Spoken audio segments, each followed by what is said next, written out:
Hallo zusammen und willkommen zurück. Olá a todos e bem-vindos de volta ao Neutrality Studies. Hoje tenho comigo o autor e correspondente em Moscou, Ulrich Heyden. O Sr. Heyden trabalha na Rússia desde 1992 para diversos jornais e atualmente publica para o Nachdenkseiten e outros portais de internet de língua alemã. Sr. Heyden, seja bem-vindo. Herr Heyden, willkommen. Ja, schönen guten Tag. Olá, Bonner. Fico feliz em te ver. Freut mich, Sie zu sehen. Und könnten Fico feliz em vê-lo. vielleicht zu Beginn Poderia talvez para começar contar um pouco sobre você. Então, como você chegou a Moscou em 1992? Para quais naquela época ainda não portais da internet, mas jornais e revistas, você trabalhou? E bem, como era naquela época? Und ja, wie ging das damals so? Das war eigentlich so ein ganz emotionaler Entschluss. Na verdade, foi uma decisão bem emocional da minha parte. Eu trabalhava na documentação da revista Spiegel, aquela semanal. Era um trabalho muito pesado. A gente tinha que verificar os artigos, ver se estavam bem escritos, se os fatos estavam corretos e tudo mais. E então veio toda aquela questão da reunificação alemã, o colapso do bloco soviético, e isso me interessava muito. Sowjetischen Blockes, das hat mich doch sehr stark interessiert und ich habe irgendwie gedacht, ich wollte immer eigentlich Journalist werden. E eu pensei de alguma forma que sempre quis ser jornalista. Também queria sair da área de documentários. Mas depois não consegui me imaginar ficando na Spiegel, porque lá havia um clima de vitória exagerado. Assim como em geral na política alemã, na mídia alemã, no público alemão. Tínhamos vencido, afinal, o nosso sistema ocidental. Agora os russos também querem ser como nós, o que é bom. Mas estamos praticamente entregando tudo, inclusive aos cidadãos da RDA. Tudo o que é importante para nós e o que valorizamos. E, na verdade, não se percebeu que só é possível se encontrar em pé de igualdade e que precisa haver uma troca. Auf Augenhöhe sich begegnen kann und es einen Austausch geben muss, dass man also praktisch es kann nicht nur ein Kanal sein, dass man vom Westen in den Osten was gibt. Não pode ser apenas um canal em que o Ocidente dá algo ao Oriente. Tem que haver uma troca. E essa troca, na verdade, não aconteceu. Porque a Rússia, para onde eu fui depois, estava em tal caos, digamos assim, por causa de toda a política de transformação, que foi muito caótica, que as pessoas estavam bem confusas, digamos. Eu, como estrangeiro, era sempre procurado, mas nos círculos artísticos eles só queriam que eu os ajudasse na prática a expor suas obras na Europa. E alguns jovens russos esperavam me conhecer de alguma forma. Estava tudo em estão comigo. Naja, also mich kennenzulernen, vielleicht mit mir ein Verhältnis anzufangen. Naja, es war einfach, also alle waren irgendwie in einer Então, Notsituation. todos estavam de alguma forma em uma situação de emergência. Hoje é quase impossível imaginar isso, porque a Rússia é hoje como se diz, estado próspero, ainda que com problemas, mas capaz de se sustentar. E naquela época, não era assim. Eu cheguei então a Hamburgo, minha cidade natal, e o irmão da minha madrasta, que era um empresário, levantou o dedo e disse: "Bem, os russos têm dívidas conosco." Algo estranho, sim, uma atitude curiosa. Eles já estavam no chão. O Estado havia se dissolvido, e ainda assim exigiam as dívidas. E se lembrava, sim, estão o dinheiro. Und erinnert daran, ja, wir haben euch mit Geld ausgeholfen. Ja, das war, diese ganze Stimmung war für mich so. Sim, todo esse clima era muito difícil de suportar para mim. Também porque meu pai havia lutado na Segunda Guerra Mundial. Ele chegou a 140 quilômetros de Moscou e sonhava em marchar pela Praça Vermelha. Dizia que, na verdade, a Rússia é que queria atacar a Alemanha e que os alemães apenas se anteciparam. Ele havia construído essa explicação para si mesmo. Bem, eu diria que isso foi um certo trauma na minha família e algo que ainda me acompanha até hoje.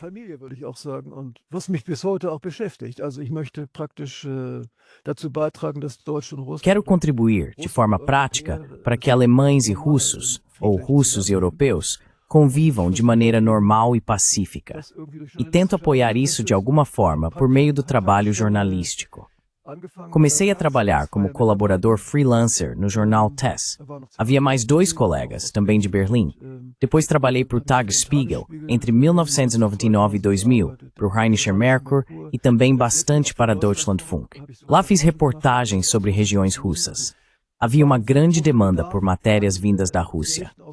Mesmo sem ser jornalista, eu havia concluído meus estudos em História, era possível trabalhar. A demanda era grande e recorriam a pessoas como eu. Assim, pude fazer reportagens nas regiões, Tartaristão, Chechênia, e viajei para todos esses lugares, na maioria das vezes financiando as viagens do meu próprio bolso.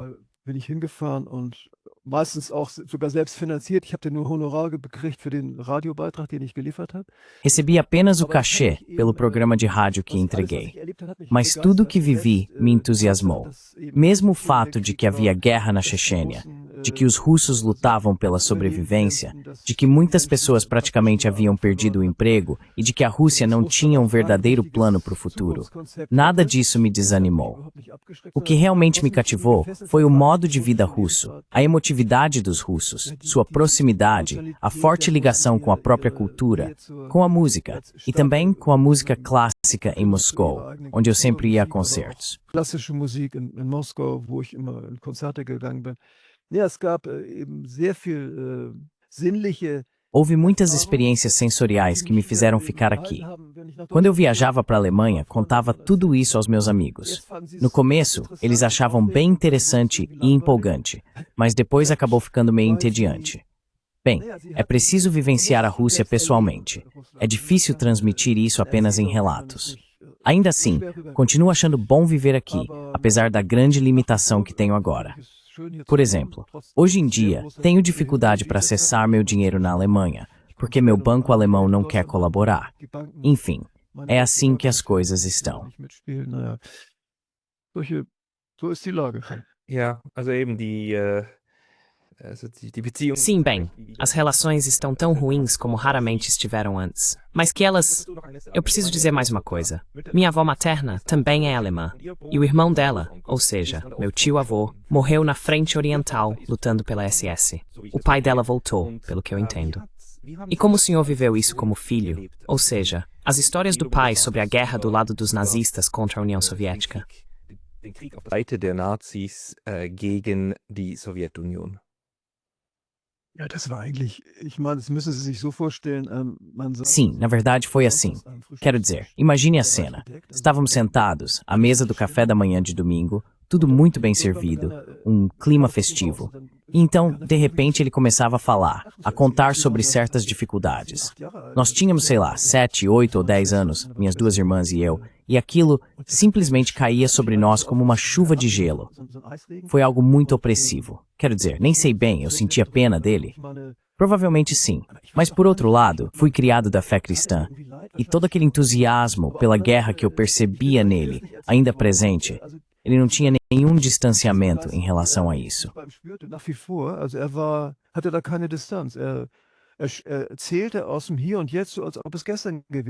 Ele falava do aqui e agora, como se tivesse sido ontem.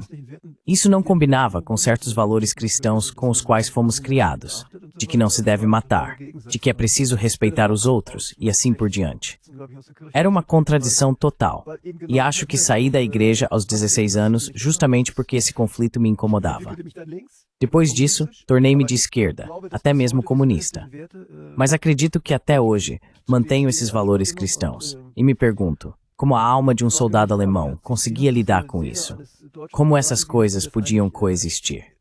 Sozusagen, wie passte das zusammen? Weil mein Vater war ja auch christlich erzogen worden.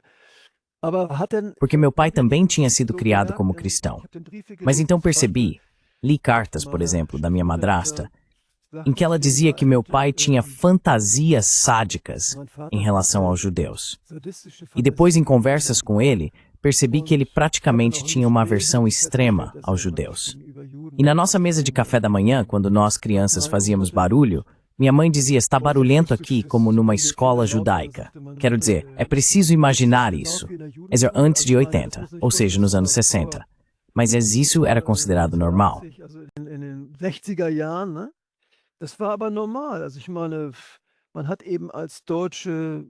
Quer dizer, eu acho que, como uma família alemã conservadora, talvez não se dissesse nada abertamente contra os judeus, mas isso pairava de forma sutil. Na verdade, essa ideologia nacional-socialista ainda não tinha sido realmente eliminada. Todos aqueles estereótipos contra os povos eslavos, que supostamente viviam de forma subdesenvolvida, talvez com exceção da elite, e também contra os judeus que teriam matado Cristo, essas histórias ainda faziam parte das narrativas familiares, dentro das próprias famílias.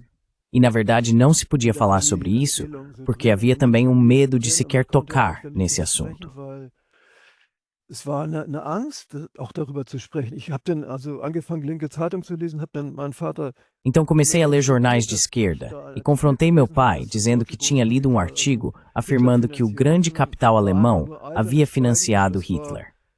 E então houve apenas um silêncio de ferro. Ele não tinha argumentos, talvez também nada de concreto para dizer contra isso. Mas ele não era capaz de discutir de forma alguma. Era simplesmente uma geração completamente diferente. Na nossa escola, panfletos contra o terror das notas eram distribuídos. Os jovens de esquerda diziam então, não queremos mais notas, isso é especialização estreita e por aí vai.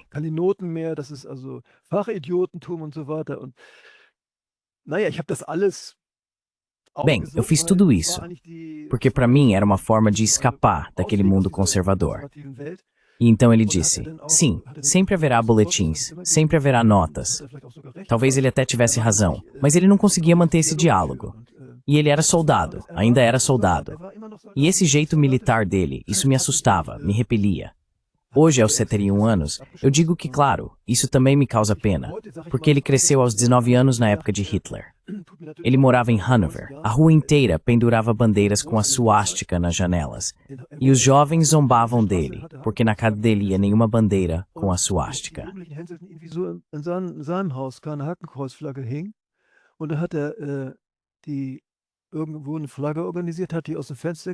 Em algum lugar conseguiram uma bandeira e ele a pendurou na janela. Então o pai dele, ou seja, meu avô, ficou horrorizado, porque era um conservador que não queria ter nada a ver com os nazistas, não confiava neles. Ele mandou meu pai para um internato muito rigoroso. Bem, tenho a sensação de que meu pai, naturalmente, fazia parte desse movimento nazista. A Alemanha havia perdido a Primeira Guerra Mundial, havia perdido o orgulho, perdido territórios, e era preciso ter orgulho de alguma coisa. Os nazistas se apresentaram como aqueles que restaurariam a dignidade nacional alemã. E ele acreditou nisso. Lembro que quando eu já estava na Rússia nos anos 1990, fomos a Fürth, na Alemanha. Ele queria me mostrar o túmulo de um imperador alemão. Ein Grab eines deutschen Kaisers wollte mir zeigen. Also war sehr national gesinnt. Então ele era muito nacionalista e também desconfiava dos outros. Mas é claro, ele era pró-americano, sem dúvida, porque a Alemanha como nação não teria conseguido se estabelecer no mundo de outra forma sem esse parceiro, os Estados Unidos. Isso não teria sido possível, e ele entendeu isso, e o defendia. Mas dentro dele ardia um fogo de orgulho alemão. Então eu diria que hoje ele provavelmente se filiaria ao partido AfD. Darf ich da kurz nachhaken? Also, Ihr Vater, der an der Ostfront gekämpft Posso fazer uma breve pergunta? Seu pai, que lutou na frente oriental e voltou, acabou sendo um defensor do caminho transatlântico e pró-americano. Mas durante toda a vida, ele teve uma atitude negativa em relação aos judeus, aos russos ou aos povos eslavos? Ou o senhor ainda percebia nele algum ódio por esses grupos? Spüren Sie da noch immer Hass gegen diese Bevölkerungen? Naja, ich erinnere mich, ich habe in meiner Jugend oder Kind fast noch. Bem, eu me lembro de que na minha juventude, ou quase ainda criança, li Guerra e Paz. E meu pai colocava discos para tocar, por exemplo, Pedro e o Lobo, de Prokofiev. Ou seja, ele tinha um certo respeito pela cultura russa e também um respeito, sobretudo, pelos czares.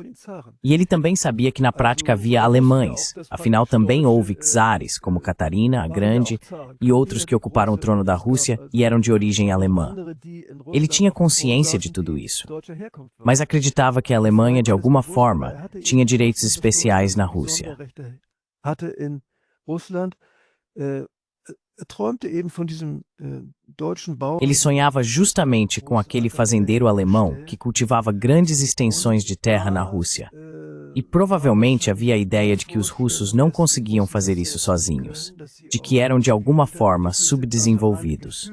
Ou seja, um sentimento de superioridade que, na verdade, ainda percebo fortemente na Alemanha até hoje e que sempre esteve presente, também em todas as histórias sobre a Rússia. Por exemplo, começou com o fato de que a esposa de Gorbachev, Heiza, öffentlich auftritt, das wurde ja groß gefeiert. Das heißt, Russland ou seja, a Rússia tornou-se parecida conosco em seu modo de agir, no diálogo com o povo e assim por diante. Mas a Rússia também tem sua própria cultura, seu próprio, como posso dizer, seu próprio modo de conduzir o Estado. O que se vê agora em Putin, por exemplo, quero dizer, o povo é praticamente, bem, há também críticas, mas as pessoas estão emocionalmente muito distantes da democracia. Ou seja, a democracia que ainda existia nos anos 90, um certo sabor positivo, porque pensava que seria como na Suécia, um capitalismo com rosto social.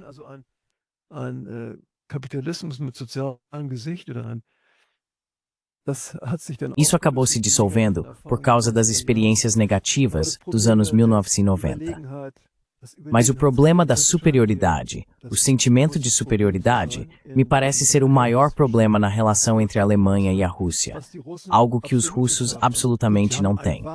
Bem, eles têm um orgulho imenso de seu grande país e do fato de terem sido os primeiros no espaço, na Guerra Mundial, com os primeiros satélites, o primeiro voo espacial tripulado e de possuírem mísseis com os quais podem os inimigos à distância. E também de sua história. Todas as batalhas que travaram, contra os suecos, contra os franceses, 2 vezes contra os alemães.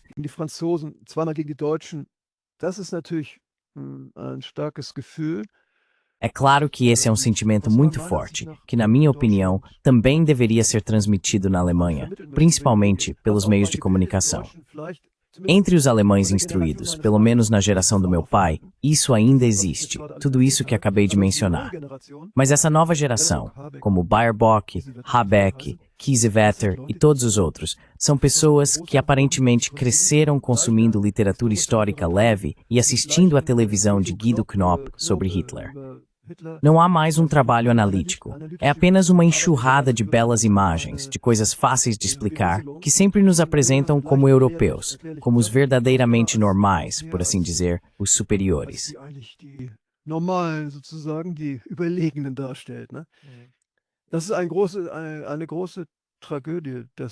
É uma grande tragédia. Sim, é preciso imaginar isso. Após a Segunda Guerra Mundial, foram fundadas as Nações Unidas. No Estatuto escreveu-se, nunca mais haverá guerra, nunca mais fascismo. E agora é justamente o país de onde já partiram 2 guerras contra a Rússia. A elite desse país volta a usar essas palavras. E também a liderança russa, especialmente nas últimas semanas, tem destacado muito isso. Na Alemanha, dizem, eles querem roubar nosso dinheiro, falam como os nazistas.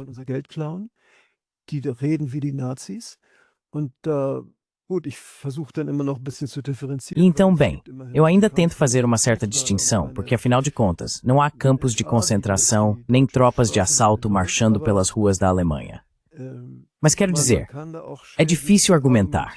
Quando artistas russos são banidos da vida cultural alemã, e quando os russos precisam se justificar por serem da Rússia, mesmo vivendo na Alemanha, e têm de se distanciar imediatamente de Putin assim que abrem a boca. Quero dizer, tudo isso são métodos que não têm nada a ver com democracia.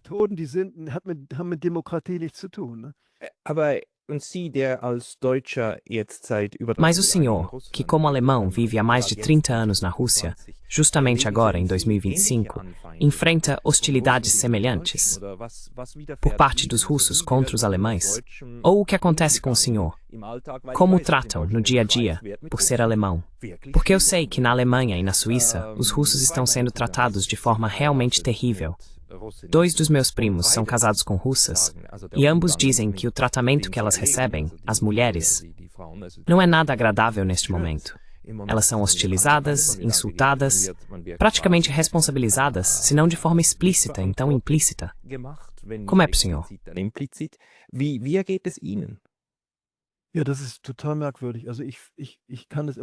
Sim, isso é totalmente estranho. Quer dizer, ainda mal posso acreditar, mas é realmente assim. Como alemão em Moscou, quer você já conheça as pessoas ou não, é recebido com alegria. Na verdade, com uma alegria genuína, com o rosto aberto.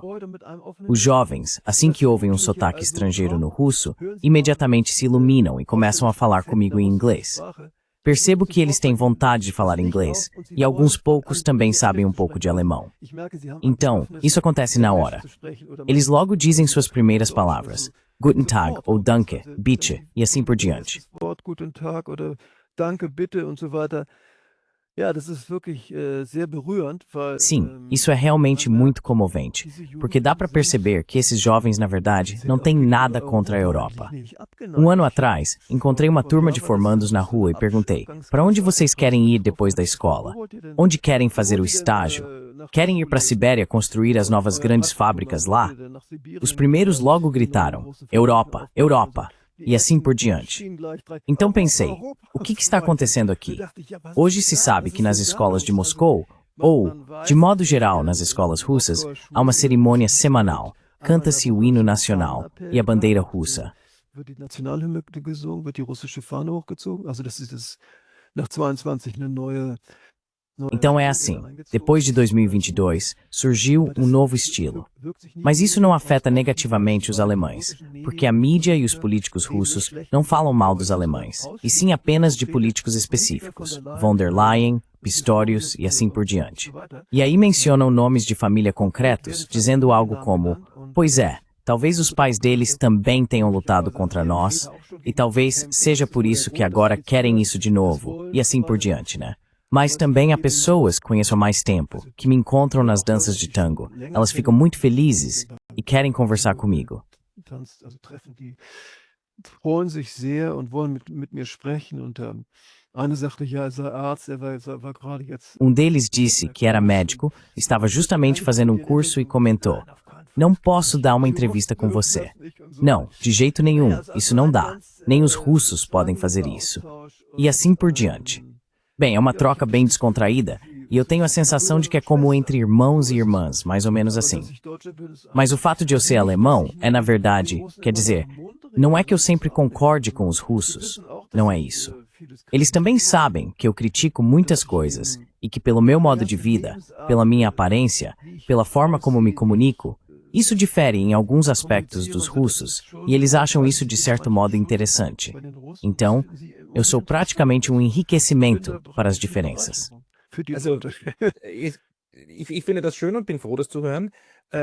Acho isso bonito e fico feliz em ouvir isso. Por outro lado, fico me perguntando, precisamos realmente interpretar esses sentimentos? Tenho quase certeza de que uma parte da Alemanha e da Europa interpretaria assim. Os russos na verdade querem viver como os europeus, e nem querem o próprio sistema. Então só precisamos fazer mais pressão, para que se levantem, expulsem o Putin do Kremlin. Mudança de regime, e pronto. É esse tipo de mentalidade. Mas temos três frentes.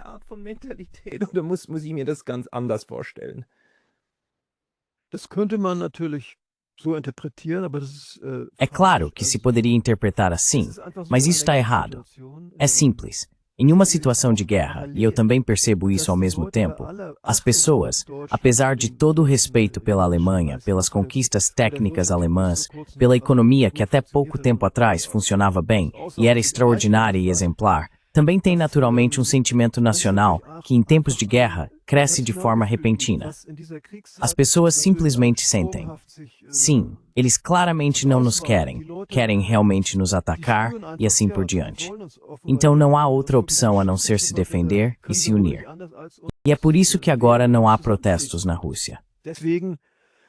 Gibt es auch in Russland jetzt keine Proteste. Das hat nicht was damit zu tun, dass auch Leute ins Gefängnis kommen. Isso não tem a ver com o fato de as pessoas irem para a prisão quando dizem algo negativo sobre o exército russo, mas acima de tudo com um reflexo, eu acho.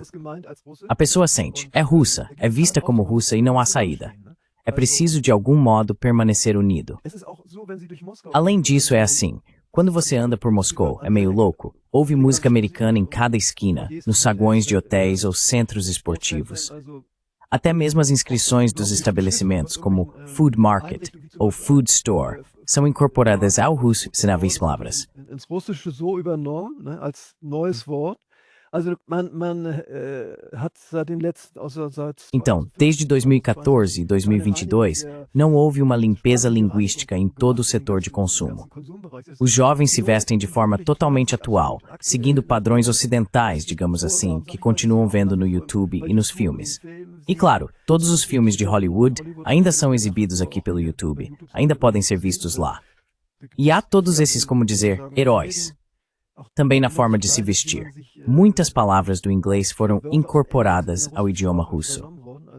Mas isso não tem nada a ver com o fato de as pessoas quererem abandonar sua identidade russa, e sim que elas absorvem certos elementos.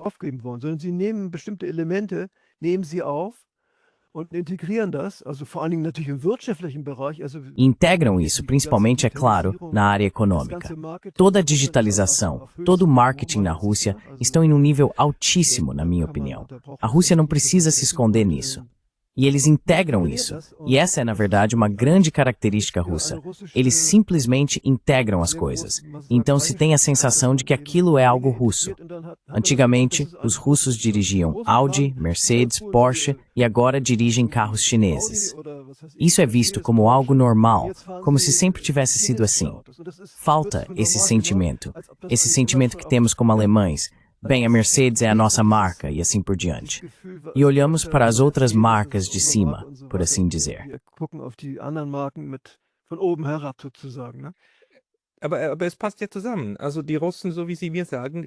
Mas isso faz sentido. Então os russos, como você me disse, simplesmente apreciam o que vem do exterior. Eles valorizam o que há de bom vindo da China, o que há de bom vindo dos Estados Unidos, o que há de bom vindo da Alemanha. E isso não mudou. Essa valorização do que se gosta, isso não foi alterado. Assim como na Alemanha e em parte da Europa, músicos russos são desconvidados, concertos são cancelados e colaborações são interrompidas.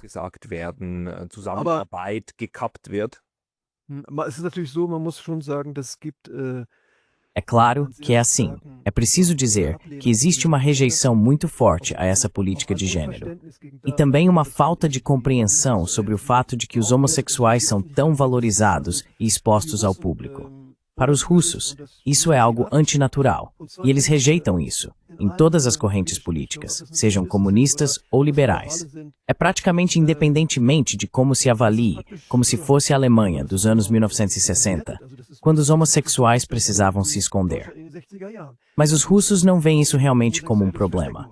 Na vida artística, na música pop e em toda a indústria do entretenimento, há naturalmente muitos homossexuais. E os russos sabem disso também. Elas são visis? Quer dizer, dá pra ver, eu sei que Saj. Não, mas dá para imaginar. Quando um homem não mostra certos comportamentos típicos masculinos, ou seja, quando isso não é demonstrado, mas vai para o outro extremo, algo mais feminino, então pode-se imaginar que ele provavelmente é gay. Mas aqui também não fazem uma caça aos homossexuais. Nada disso. Caças aos homossexuais talvez tenham existido.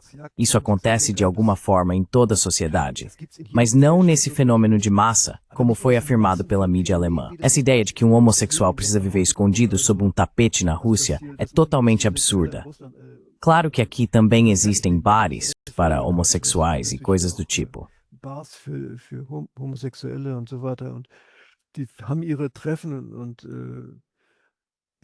Eles têm seus encontros. E eu também conversei com algumas pessoas. Alguns, isso foi nos anos 2000, quiseram organizar uma parada gay, e de fato o fizeram, mas acabaram sendo cercados por cossacos e pela polícia. Então, outros homossexuais disseram, nós não queremos isso.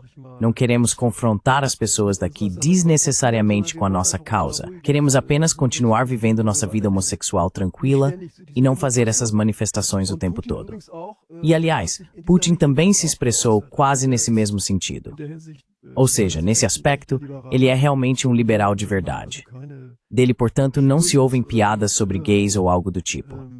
Achei isso. Bom, claro que todos os amigos da Rússia na Alemanha ou na Suíça também sabem que Putin é realmente um verdadeiro liberal. Embora hoje ele se apresente de forma patriótica e dura. Können wir darüber vielleicht noch reden, weil das ist ja eines der größten Missverständnisse. Podemos talvez conversar mais sobre isso? Esse é um dos maiores mal-entendidos possíveis. A ideia de que Putin pertence à ala ultradireitista e linha dura da política russa, quando na verdade ele é o moderado, aquele que impede essas pessoas de adotarem outras abordagens. O senhor poderia falar um pouco sobre esse Putin liberal? E por que devemos considerá-lo na política russa mais como um moderado liberal? In der russischen Politik eher Mitte-liberal einschätzen muss. Ja, Putin ist praktisch, mal sagen, Sim, Putin é, digamos, prático. Isso ficou claro para mim em muitos aspectos. Por exemplo, ele não faz declarações agressivas ou destrutivas contra homossexuais. E quando se trata de aborto, que é um grande problema na Rússia, pois a população continua diminuindo, atualmente está em cerca de 146 milhões, e dizem que em alguns anos será apenas 141 milhões, há também pressão sobre os médicos para não realizarem abortos. O aborto é praticamente legal, mas existem círculos conservadores, tanto na igreja quanto entre certos patriotas, que querem impor uma prohibitor. Wollen eben Abtreibungsverbot durchsetzen. Und sagt Putin, das ist nicht möglich, das wollen wir nicht. Putin diz, isso não é possível. Não queremos isso.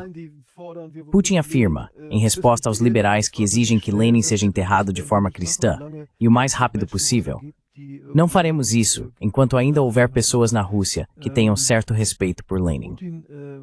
Putin apoia totalmente a economia de mercado, que, no entanto, na Rússia possui, digamos, certos limites estatais. Ou seja, não é uma economia de mercado desenfreada e caótica, mas sim uma com certa direção estatal. Não como na China, mas de qualquer forma mais forte do que na Alemanha. Ele apoia isso completamente. Da steht er komplett hinter. Ist für eine Sozialpartnerschaft. Ele é a favor de uma parceria social. Quando havia conflitos, por exemplo, entre a população e um empresário, ele tentava convencer esse empresário. Não cometa esse erro. Que tal reforçar melhor suas cisternas e seus depósitos de óleo, para evitar vazamentos e não ter que gastar dinheiro à toa? Ou então ele convencia empresários a reverter certos cortes sociais que estavam sendo planejados em uma fábrica ou em uma localidade. Eu diria que ele é, na verdade, um tipo de Ludwig Erhard, ou algo parecido, ou seja, bastante semelhante a um político liberal alemão.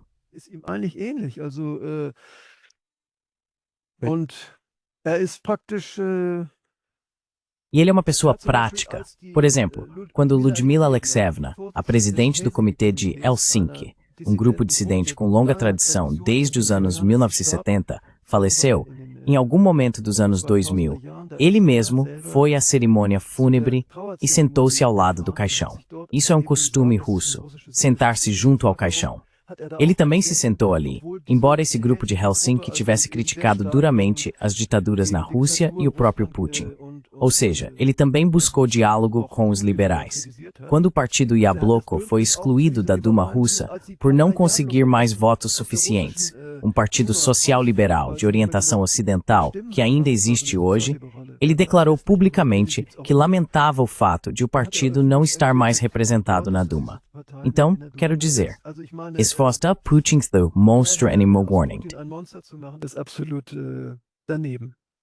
Ja, ich wollte gerade noch fragen, was geht Ihnen durch den Kopf? Sim, eu ia justamente perguntar o que passa pela sua cabeça quando ouve isso. Na Europa, é uma afirmação bastante comum dizer que Putin é o novo Hitler. Acredito que na Alemanha, na França, enfim, em toda a União Europeia, pode simplesmente afirmar isso. Ninguém diria, como na Alemanha, não se pode fazer esse tipo de comparação. Até porque, especialmente na Alemanha, comparações com os nazistas podem até ser punidas por lei. Mas essa é uma coisa que se pode dizer, e a gente lê isso o tempo todo no Twitter. Quando o senhor ouve isso, o que lhe vem à mente? Wenn Sie das hören, was geht Ihnen da durch den Kopf? Ja, ehrlich gesagt, Sim, para ser sincero, já faz um tempo que não estou na Alemanha. Então não ouvi isso diretamente da boca de um alemão. E com essa distância, quando a gente acompanha tudo pela internet, não sente tão diretamente na pele. Mas para mim isso é absolutamente terrível. E em mim, como jornalista, surge imediatamente o impulso. Preciso transmitir aos alemães coisas que eles esqueceram ou nunca souberam. Por exemplo, em maio conheci uma mulher, Quando tinha 4 anos, ela vivia sob ocupação alemã na região de Moscou. Foi levada pelas tropas alemãs e deportada para a Estônia. Lá, ela foi colocada em um campo de concentração infantil e teve que doar sangue, ou seja, como uma menina de 4, 5 anos, para um soldado alemão. Für einen deutschen Soldaten. Und das hat sie mir also alles genauso geschildert, né? Und ich meine, E foi exatamente assim que ela me contou tudo. E eu acho que não foi um caso isolado. Havia na Ucrânia e na Bielorrússia campos de concentração infantis desse tipo. Lutava-se contra os sub-humanos eslavos. Mas também, como no caso dos judeus a quem raspavam o cabelo nos campos, tirava-se tudo o que fosse possível desses chamados sub-humanos. Cabelos, dentes e assim por diante. E dessas crianças, especialmente das que não pareciam tão eslavas quanto a mulher que entrevistei, pensava-se, bem, provavelmente ela tem sangue ariano, e então extraíam o sangue delas.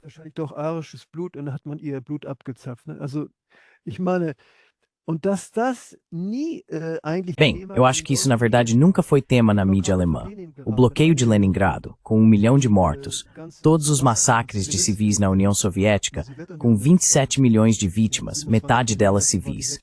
Como jornalista, quero sempre lembrar as pessoas disso, fazê-las compreender. E agora, um novo tema que retomei é a visita aos cemitérios de guerra alemães na Rússia.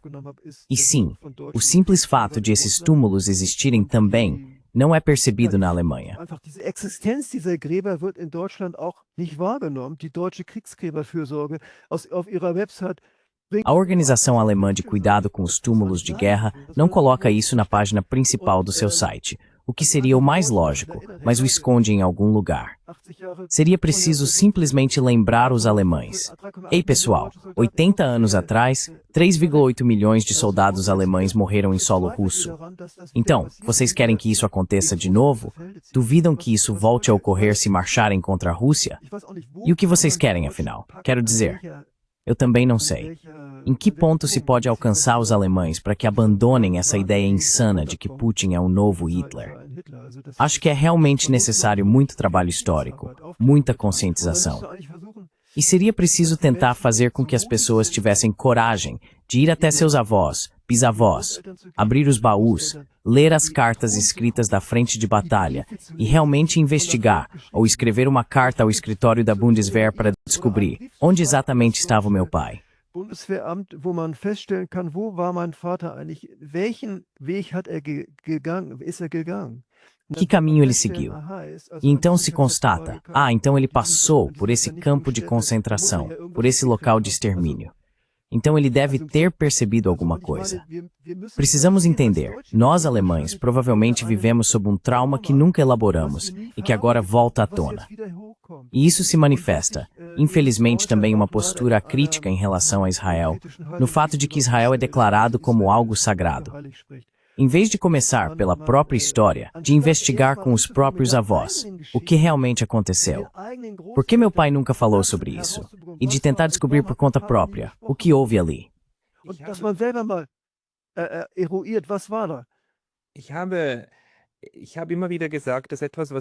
Eu sempre disse que há algo que o Japão nunca fez, algo que não existiu no Japão em relação à China, mas que a Alemanha fez, ou melhor, a Alemanha Ocidental em relação ao leste. Foi o ajoelhar de Willy Brandt. E esse gesto é uma imagem monumental, também na própria Alemanha, também na mídia alemã, para mostrar, sim, nós enfrentamos o nosso passado. E claro, há também a ligação com Israel e o reconhecimento dos 6 milhões de judeus que a Alemanha nazista matou. E o fato que a Alemanha também se orgulha de sua chamada cultura da memória, o ato de lembrar. Auf seine sogenannte Erinnerungskultur, dass man sich erinnert. Aber was mir jetzt aufgeht, ist, dass Warschau ist ja in Polen. Mas o que agora me ocorre é o seguinte: Varsóvia fica na Polônia. Ou seja, um gesto de ajoelhar-se em Moscou nunca aconteceu.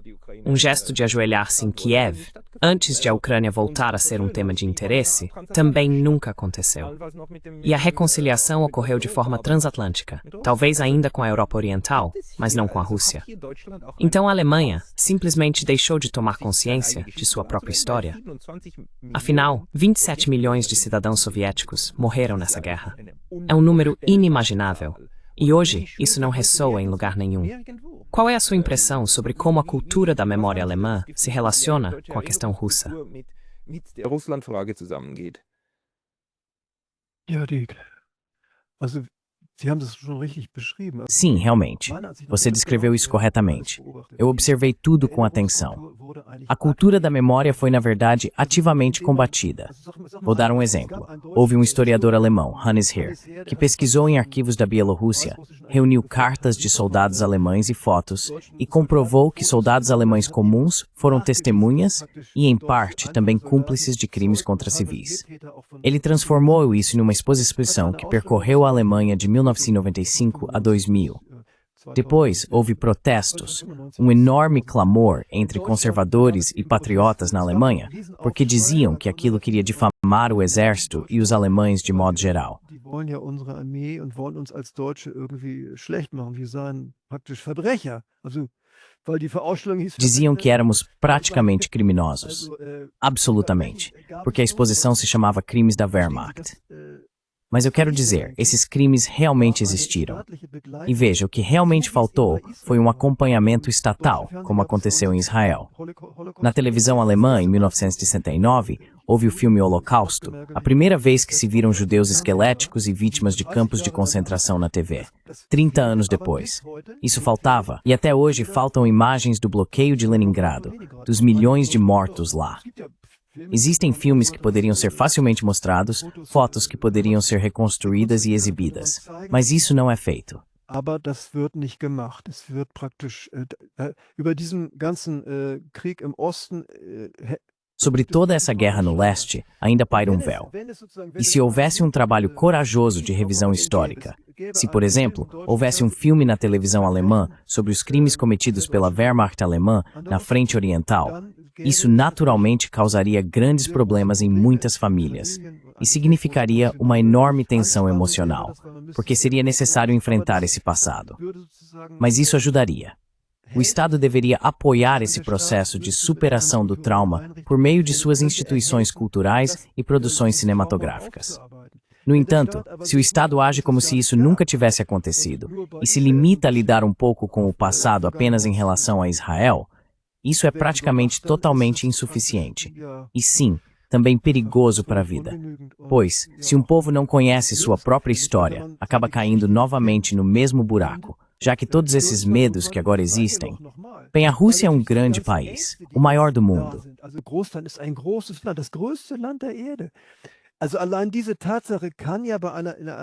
Só esse fato, por si só, pode ser opressor, dependendo de como é apresentado, e de certa forma causar medo.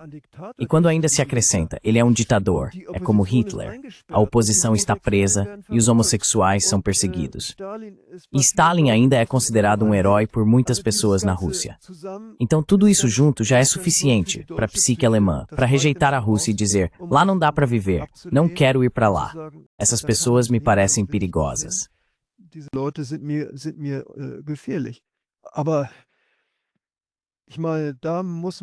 Mas é preciso dizer também, a política alemã, os produtores de mídia alemães, eles não cumprem sua responsabilidade como alemães ou como cristãos se não enxergarem também os russos como seres humanos. E se não reconhecerem a cultura russa, eles vivem no mesmo continente. Então, como é que vamos conseguir, depois dessa próxima guerra que se aproxima, ainda olhar uns nos olhos?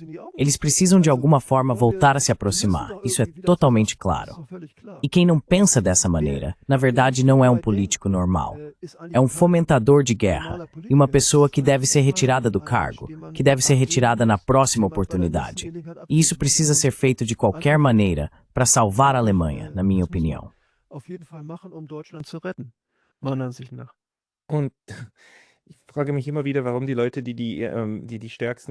Eu sempre me pergunto por que as pessoas que têm os sentimentos mais fortes em relação à Rússia nunca iriam até lá. Embora, devo dizer, há outro fenômeno. É o fenômeno de que, como acadêmico, às vezes sou confrontado, ou já fui, com a afirmação: o senhor nem é eslavista, nem sequer fala russo. Como se atreve a ter uma opinião, uma opinião profissional e acadêmica sobre um país que não entende. E claro, isso me é lançado por pessoas que apoiam tanto a política europeia e que veem na Rússia uma nova União Soviética ou um Estado fascista que agora estaria se aproximando da Europa. Isso é uma coisa, mas também existem as opiniões de especialistas, de pessoas que realmente entendem do assunto. Expertenmeinungen von Leuten, die tatsächlich was von der Materie verstehen, die dann Ich meine, es ist schon ein Problem mit der Sprache, né? Ich meine, Há de fato um problema com a língua, ou também com o conhecimento sobre a Rússia. É claro que é bom saber o idioma. Eu aprendi com esforço e sei, se eu não o soubesse, entenderia apenas metade. Pois, naturalmente, mesmo alguém que rejeita a guerra, que defende o diálogo com a Rússia, ainda assim precisa conversar com os russos e conhecer o país com os próprios olhos. Há muitas coisas que não funcionam bem ou que são preocupantes, mas é preciso ver tudo pessoalmente. E a língua russa é nesse sentido absolutamente essencial. Ou seja, ler jornais russos, assistir à televisão russa, conversar com as pessoas nas ruas. E também não se deve romantizar. romantisierend, also das, sag ich mal, das Einfachste ist jetzt, wenn man gegen den Krieg ist. O mais simples agora é, se alguém é contra a guerra, então entrega seu coração à Rússia. E pronto, tá tudo resolvido. Ou seja, a Rússia é maravilhosa ou algo assim, vou me mudar para lá. Mas isso também é superficial e romantizado demais. É preciso, como cientista, mas também como pessoa comum, tentar realmente ouvir as diferentes opiniões dentro de um país. Então, continuo tentando conversar não só com pessoas que apoiam Putin, mas também com outras que talvez sejam contra ele. Porque, afinal, todo país é formado por diferentes correntes políticas. É assim na Rússia, é assim na Ucrânia e também na Alemanha.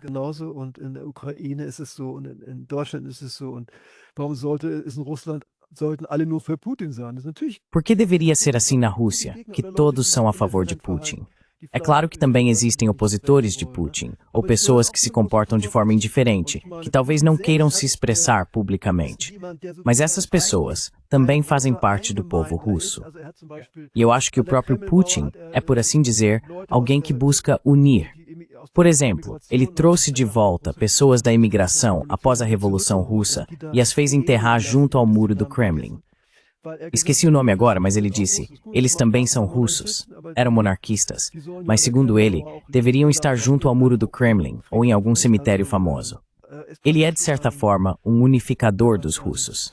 Claro, isso também pode ser visto de forma negativa.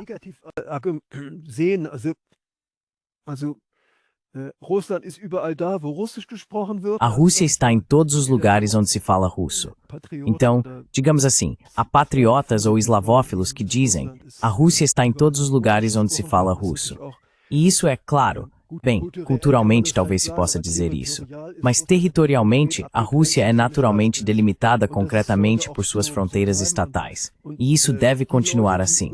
E as pessoas que querem ultrapassar as fronteiras do Estado, e talvez até libertar os russos na Estônia, são, na minha opinião, uma pequena minoria. Pois não existem sonhos expansionistas de conquistar territórios na Europa.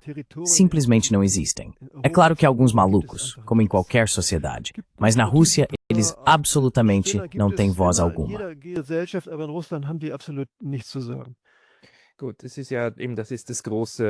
Bem, esse é justamente o grande mal-entendido, o mal-entendido intencional. Porque algo que é constantemente omitido na discussão alemã e europeia é que todo o plano de Minsk II tinha como objetivo manter as regiões de língua russa dentro da Ucrânia. O plano era que elas permanecessem, até 2022. Mas bem, isso já seria outra conversa. Sr. Hayden, para as pessoas que gostariam de ler mais sobre o seu trabalho, quais são as melhores plataformas para acompanhá-lo? Ja, also einmal habe ich eine persönliche Website, Ulrich. Sim, então primeiro eu tenho um site pessoal, ulrichheiden.de. Lá estão praticamente todas as minhas publicações, vídeos e artigos. Depois tenho agora 2 livros que gostaria de mencionar. O primeiro é Meu Caminho para a Rússia, publicado em 2024, um livro autobiográfico. E depois, em 2022, escrevi um livro chamado A Guerra Mais Longa da Europa desde 1945, Relatos de Testemunhas do Donbas, publicado pela editora Tradition, em Hamburgo. É basicamente uma coletânea de reportagens do Donbas, onde estive todos os anos, entre 2014 e 2022. E isso já foi, de certa forma, a minha resposta à histeria que surgiu quando se afirmou que a guerra na Ucrânia começou com a invasão russa e não com o movimento separatista no Donbas, que resistia à tutela do governo nacionalista em Kiev.